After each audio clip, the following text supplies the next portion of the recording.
মাশাআল্লাহ, এই যে আমাদের খরগোশ দুইটাকে ছাদে একটু ছেড়ে দিছি ছাদের পরিবেশে থাকার জন্য। আম্মু, তোমার কাছে কি ভালো লাগছে? কোনটার কি নাম রাখছো বলো? এই যে ছেলেটার নাম রাখছো কি? কাছ- ছেলেটার নাম, এটার নাম হলো ম্যাক্স আর ওইটা হচ্ছে টুইঙ্কেল। এটা হলো ম্যাক্স আর এটা হলো টুইঙ্কেল। ওই যে ঘাস খাইতেছে। আমার ছাদে ঘাসের অভাব নাই, কোনো সমস্যা হবে না ইনশাল্লাহ। ওটা আদর করো। এই ধরে নামতে যাইতেছে, এটা নামতে যাইতে, এটা হলো খুব চঞ্চল তো, এই যে নেমে গেল।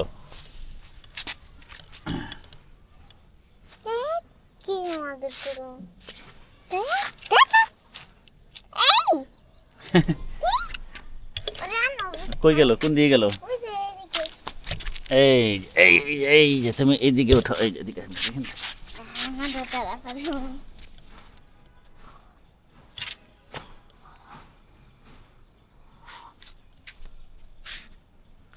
দেখে পোষ মানানোর চেষ্টা চলতেছে। এই যে ঘাস ছিঁড়ে ছিঁড়ে কিন্তু খাইতেছে। এই যে ঘাস খেতে ঘাস খেতে ঘাস খেতে দাও, ঘাস খেতে দাও। তো সুপ্রিয় দর্শক মণ্ডলী, দেখতে পাচ্ছেন আমার খরগোশগুলো কত সুন্দর মজা করে ঘাস খাইতেছে। কারণ আমার ছাদে প্রচুর ঘাস বা শাক আছে, তো এগুলো দিছি। আসসালামু আলাইকুম। তো জোহরের নামাজ পড়তে বাজার মসজিদে গেছিলাম, তো খরগোশের জন্য এই যে গমের ভুসি নিয়ে আসলাম। আর হতেছে যেরকম ফ্রেশ ফ্রেশ গাজর নিয়ে আসছি, গাজর খেতে দিব। আর হতেছে এই ভুসি খেতে দিতে হবে। তো এই দুইটা চুপচাপ বসে আছে, তোমরা দেখাই। আসলে সত্যি কথা হইতেছে, মানে খরগোশ কিন্তু খুব নীরব পরিবেশ পছন্দ করে। আর আমার ছাদটাতে মাশাআল্লাহ যথেষ্ট নীরব পরিবেশ আছে। তো এখন গমের ভুসি আর হতেছে গাজর দিয়ে দিলাম। আর ওরা এই সময়টাতে একটু রেস্টে থাকাই মনে হয় পছন্দ করে, যে একটু ঘুম ঘুম ভাব দেখতেছি।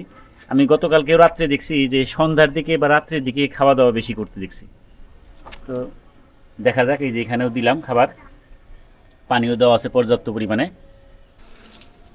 এই যে গাজর খাওয়া শুরু করছে মাশাআল্লাহ। আসলে বয়স কম তো, সব খাবার এখনও হয়তো অভ্যস্ত না। এই যে গাজর দেওয়ার পরে কিন্তু কাছাকাছি নিয়ে দেওয়ার পরে গাজর খাইতেছে। যে আরেকটার এই যেখানে একটু একটা ছোট একটা খোঁড়ার মধ্যে শুকনো ঘাস দিছি, দেখলাম শুকনো ঘাস খাইতেছে। আসলে কখন যে কি খায় বুঝতে পারতেছি না। দেখ, আলহামদুলিল্লাহ অবশেষে আমার খরগোশ কিন্তু এই যে গমের ভুসি খাওয়া শুরু করছে। এই যে গমের ভুসি সে মজা করে খাইতেছে। আর ওই যে ওইটা শুকনো খড়কুটে এখনও খাইতেছে, ওই যে। আর এই গমের ভুসি খাইতেছে, দেখা যায়। আলহামদুলিল্লাহ সকালবেলাই হইতেছে খরগোশের খাবারের জন্য খালাতো বোনের বাসায় আসলাম। এই যে ঘাসগুলো দেখতেছেন, কাছ থেকে দেখাবো। এই যেগুলো হইতেছে একটা চারা নিয়ে যাই, ছাদে রোপণ করে দিলে এই ঘাসটা খেতে পারবে। এটা নিলাম। পাশাপাশি হচ্ছে কিছু শুকনো খড় নিতে হবে, সেই যে শুকনো খড়ের গাদা আছে এখান থেকে নিলাম। আর এখন সবুজ এই যে ঘাসটা কিন্তু খুবই উপকারী খরগোশের জন্য, এগুলো নিয়ে যাবো আর কি। কি ডাক পারতেছো কে?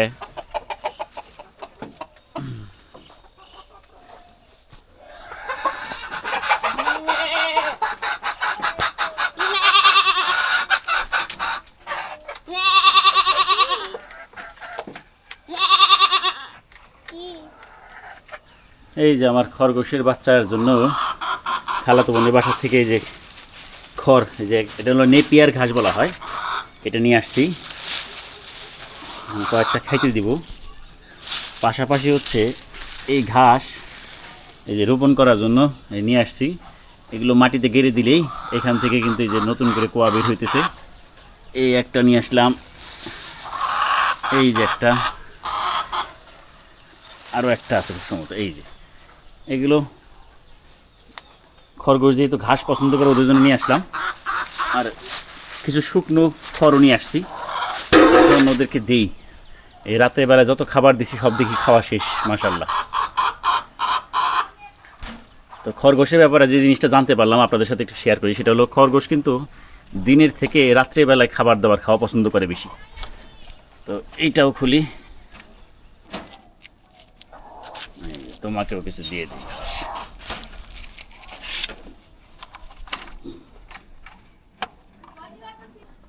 এই যে ঘাস কিন্তু খাওয়া শুরু করে দিচ্ছে। এই ঘাসগুলো হচ্ছে আমি এই শেডে রোপণ করব, এই যে এখানে এখানে রোপণ করে দিই।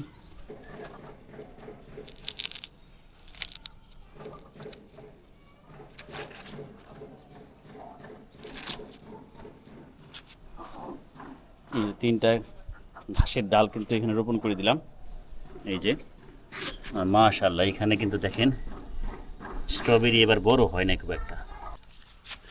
খরগোশকে কিন্তু দিনের একটা সময় একটু খেলা করার জন্য উন্মুক্ত স্থানে রেখে দিলে ভালো হয়। আমি খাঁচার থেকে বের করে দিছি একটাকে, ওই যে ও কিন্তু ওর মতো করে একটু ঘুরতেছে এবং ওর যেটা পছন্দ হয় সেটা খাওয়ার চেষ্টা করতেছে আর কি।